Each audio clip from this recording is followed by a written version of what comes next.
what we're going to do this evening, we're going to run through your life, some of your greatest hits. We'll come back, obviously, at the end to your... Can I just say, it is a bit weird. I feel as if I'm attending my own wake here. But anyway. Yeah. Not many people are going to be able to say that, are they? No. Let's go right back to the beginning, anyway. And you were born in Birmingham, brought up in Birmingham, and you were adopted. I was. When did you find out that you were adopted? I've always known. I can't remember not knowing. So I don't know precisely when I was told, but I was never... Obviously, I couldn't have known... Yeah. Well, I don't know. I don't know when I was told, but I've always known. Did it ever bother you?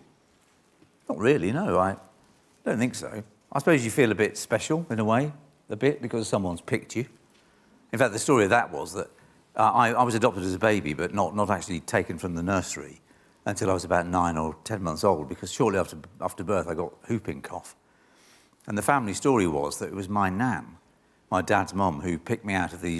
In those days, you know, not 1958, rows and rows of babies in rows and rows of cots in children's homes, which is where I was one of them. I had the rosiest cheeks. And my nan fell immediately in love with this baby with all the rosy cheeks and sort of, you know, fair, curly hair. Because the reason I had rosy cheeks was I was coughing me guts up with whooping cough.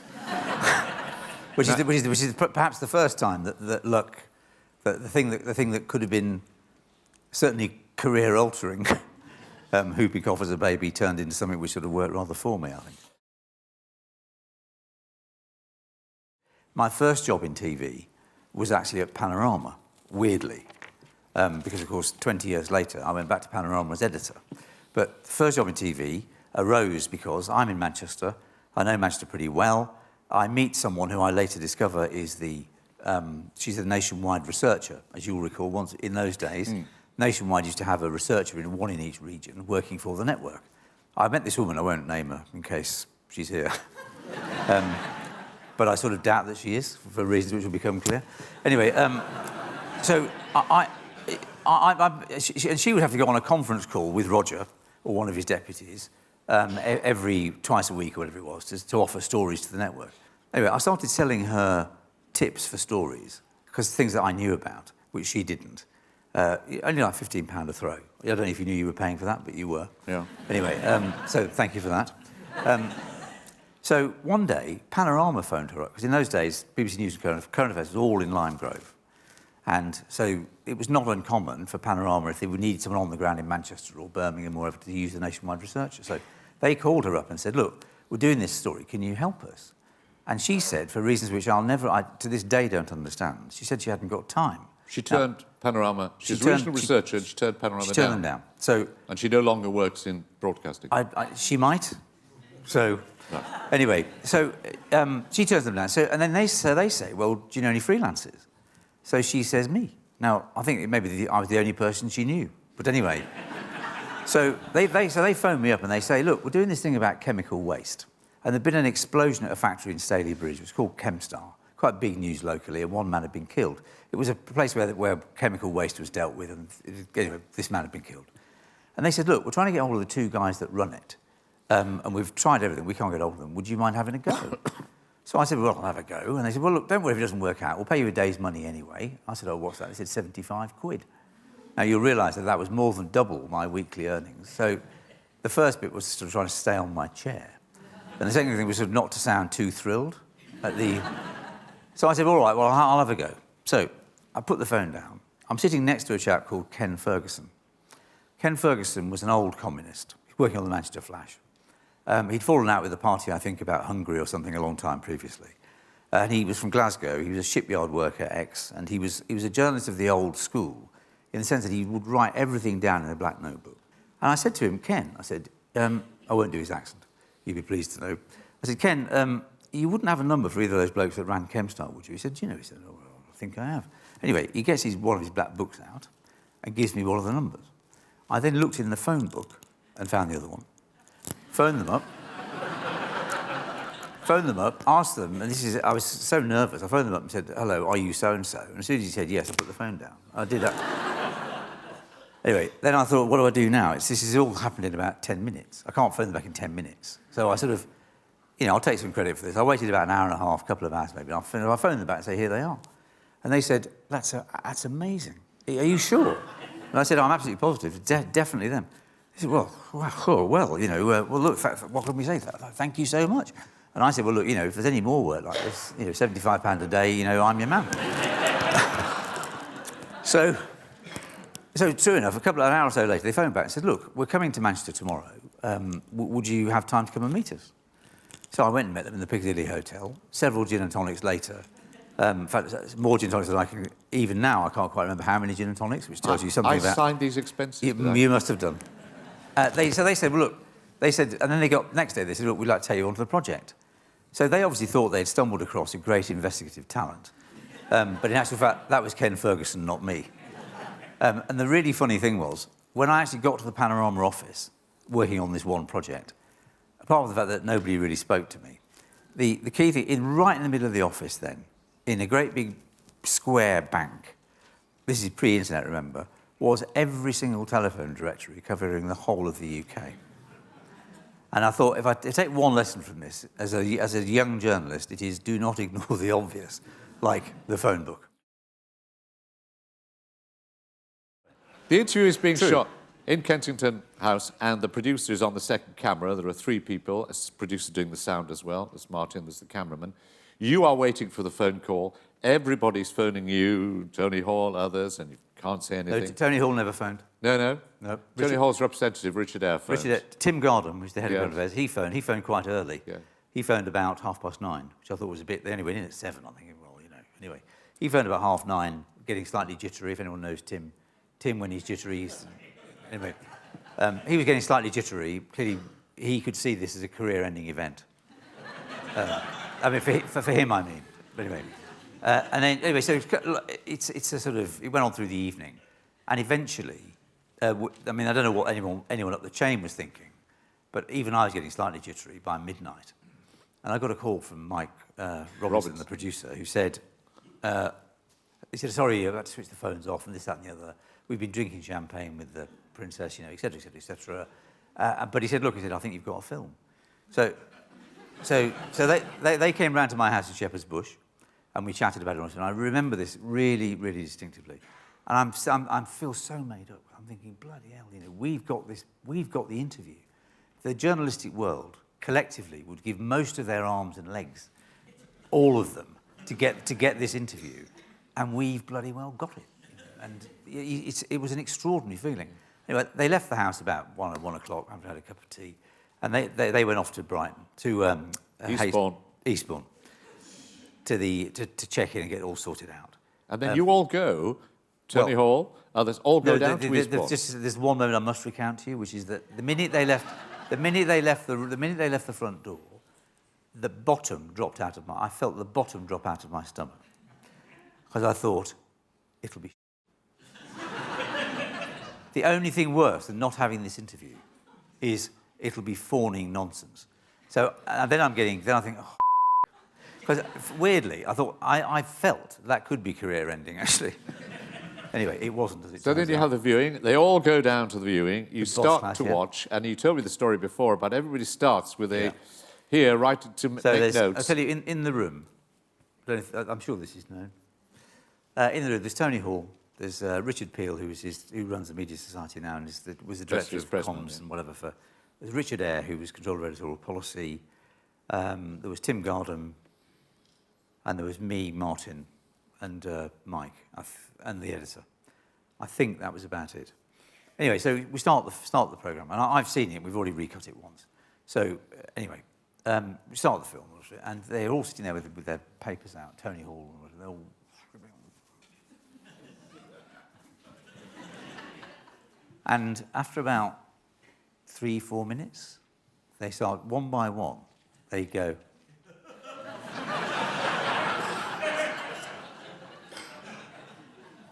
And one by one, they stopped writing, their mouths dropped open, and there was not a murmur in the room. So the whole thing, it went on. It was a rough cut, so it was about an hour and 5 minutes, something like that. Anyway, we get to the end of it, and no one says a word. Richard Eyre winked at me. Nobody says a word. I mean, we're talking about pregnant pauses. It wasn't quite 9 months, but it wasn't far off it. It went on and on and on and on. And eventually, Tim Gardam said, well, he'll never be able to marry Camilla now. which A, turns out to be complete nonsense. B, sounded so amazingly erudite. It was one of those moments in which I was forcibly reminded of a deep-seated question, and it had always been there, about why these extraordinarily capable, intelligent people aren't running the country rather than working in television. But anyway, there you go. Some people thought Steve is going to do a knife. He's going to knife Murdoch, who deserves it. And you actually produced a rather different programme. And it seemed to me indicate a sort of a desire to do counterintuitive stuff. Well, it goes back to the Friday alternative. It goes back to all of those things where, you know, my instinct is where there is a consensus about something, it's always worth having a poke around it. And when you poke around the consensus, certainly the general liberal consensus about Murdoch, when you poke around it, I mean, Murdoch is no saint, don't get me wrong, but the true story of Murdoch has a lot more to it than the caricature. What, the man who saved Fleet Street in some ways? Well, which actually, when you talk to people, even people who implacably hate him, will, you know, actually, yes, that's true, dude. You know, there's an acknowledgement that without him, Fleet Street, or not even Fleet Street, but British newspapers, many of them wouldn't exist at all. Well, Roy Greenslade, you're probably referring to, takes that view. Well, yeah, but Roy's reasonably open about it. There are other people who are much more anti-Murdoch than he is, who are slightly embarrassed to admit it, but privately do. But the thing about Murdoch is that, you know, as I looked at it, one at a time, he clashed with almost every branch of what you might call the British establishment. You know, he clashed with the newspaper owners in the first place, you know, and the old establishment, as it were. You know, he was foreign, he was an upstart, he was Australian, he was all these things. He clashed, and he was far too commercial. He clashed with the liberal establishment, and the Christine Keeler diaries was one of the things which became a sort of key moment in all that, because the journalistic elite, as it were, said, oh, it's an old story, he's just reheating it, so on and so on and so on. His view was that if the people want it, give it to them. And that's not such a radical view now, but at the time, that was regarded as, you know, pretty radical. And that's what got him the sobriquet, if I might call it, of the dirty digger, which, you know, which never left him. Now, actually, if you know Rupert Murdoch, in those sorts of moral terms, I mean, his mother was reputedly on the phone to him, if not weekly, I mean, like he was on the phone. Dame Elizabeth. Who was in Australia, is regarded, absolutely. She just died, one of the great women of... And she was always on to him about page 3, and I was demeaning and all the rest of it. And actually, Kelvin Mackenzie told me a story about being phoned up by Murdoch when he was editor of The Sun, because he would always be phoning The Sun. He didn't do it with The Times and other things, but he'd do it with The Sun.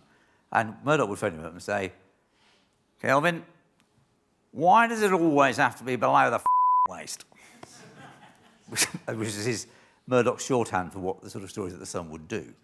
So Murdoch was quite vigorously, you know, antagonistic to some of the sort of sex and titillation that The Sun... But he didn't let it get away with profits, so... Well, because his view was if that's what the people want, give it to them. And actually, that's, in some ways, that's quite radical.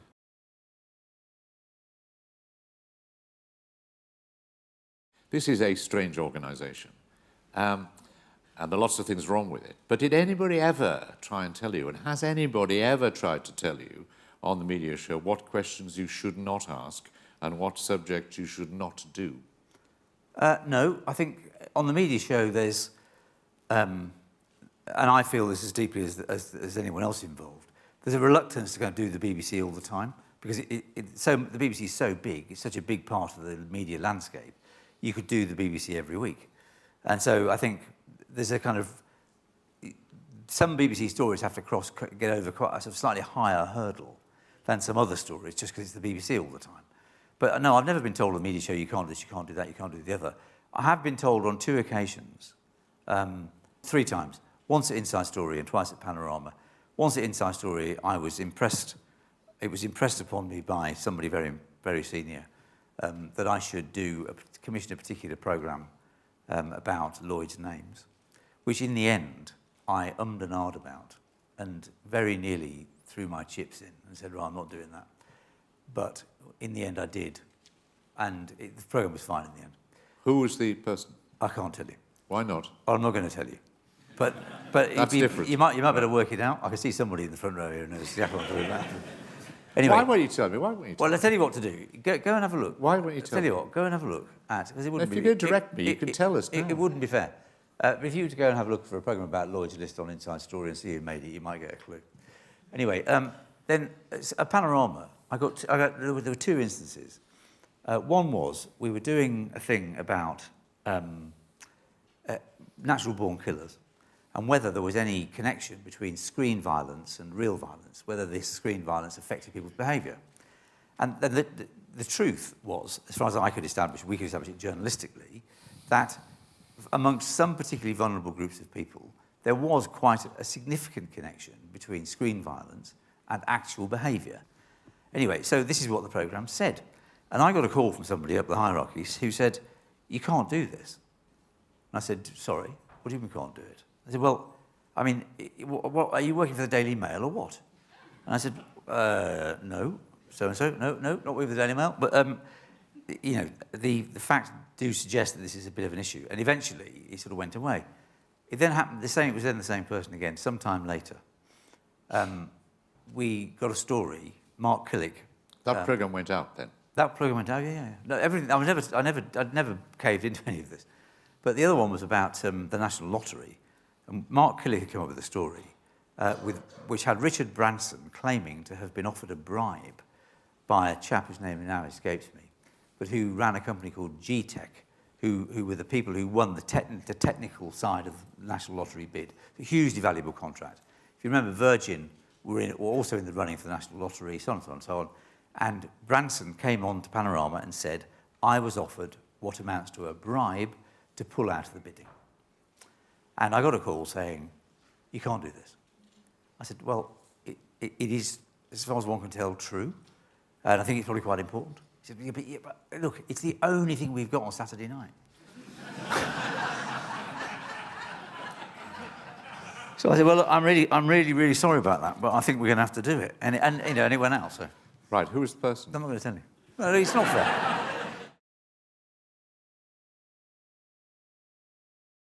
Well, I want to see my children grow up. I want to see the lives that they eke out for themselves, and they're starting that process. They're all, I said children, they're men now, you know, kind of thing. And I don't feel that my professional life is over. I really enjoy what I do, and I'd like to carry on doing it. I'd like to do more of it. You know, I was in the middle of a series for BBC Two about celebrity, which again I found attractive for all sorts of reasons, almost Friday alternative reasons actually, because some of the I sort of came to the conclusion that the Kardashians were very serious role models in ways that no one ever gave them any credit for. Anyway, neither here nor there, but that was... Discuss, yeah. Well, yeah. So I feel that there's quite a lot to do. But I suppose if one was to take the whole thing, do I feel that this is cutting me off in my prime? In other words, having not done so many things that I feel as if I should have done? Honestly, no, I don't. I feel incredibly lucky to have had the career I've had. I mean, I've met Colonel Gaddafi, who asked a question by one of the people I was with, who leant over and said, Colonel, I've always wanted to ask you this. Why do you think women find you so attractive? And I'm waiting to hear the Kalashnikovs get, you know. Anyway, Gaddafi looks at him, and he doesn't say anything, and he starts sort of shaking slightly. And then he says, I don't know. You'll have to ask them. So I kind of think, you know, I met Colonel Gaddafi. I've spent 8-9 weeks in the Maze prison. With Peter, I made a film about Bloody Sunday, which I, to this day, think is one of the best things I've ever done. I think it's one of the best things Peter's ever done. It was about as close to the story of Bloody Sunday, both human story and what happened, as I think anyone's ever got. So I've made films in Africa. I've done loads of things, met loads of people. So I feel as if I've been pretty lucky. And just one other point on the sort of career thing, we didn't get through some of it, but there's something happened in my career, which is that almost with hindsight. Well, first of all, it looks like a career in hindsight, and I tell you, it didn't feel like that at the time. It doesn't feel like that now. The things that happened that you would look at and think, oh, that's career ending. So, for example, the Christmas tree the security vetting, you would think that would be the end of things, wouldn't you? So I go off to Channel 4 and so on and so on and so on. I'm then approached by Colin Cameron, who was working for you, I think, in Manchester at the time. Ren Brass Tags. He's editor of Brass Tags. Yeah. So Colin Cameron gets in touch and says, look, what about it? We meet and chat. He said, look, I'd love to have you on the show. I said, OK. So I've just then I go off to Libya to see Colonel Gaddafi. I get back very late, days late. There's a letter from me when I get back home saying that the interview is tomorrow. So I'm all over the shop. Anyway, I go up to Manchester, sit down for this interview. And apart from Colin Cameron, who, remember, has already offered me the job, there's a chap there from personnel at BBC Manchester who clearly knows how I got put in front of Brigadier Stonham in the first place. Right? And in the years intervening, The Observer have done a huge expose on political vetting at the BBC. David Lee and Paul Ashmore, yeah. And my story was in there, but anonymised. And this guy from personnel will have known that. And the BBC has, by this time, promised to drop political vetting for everyone except people with war planning roles. Anyway, so it dawns on me in the middle of this meeting, the personnel bloke must be thinking, if we don't give him the job, we'll go straight back to the Observer. So I realise in that moment that the political vetting, the Christmas tree, which could have been seriously career limiting, has actually helped me into my next job. And that kept happening. Well, it might have had a little bit to do with your talent, I don't know. Steve, thank you very much. I know I speak for everybody when I say we want to see this film on the Kardashians. It's good. Really. So please make it, and thank you so much for everything you've done and are still doing. Thank you very much.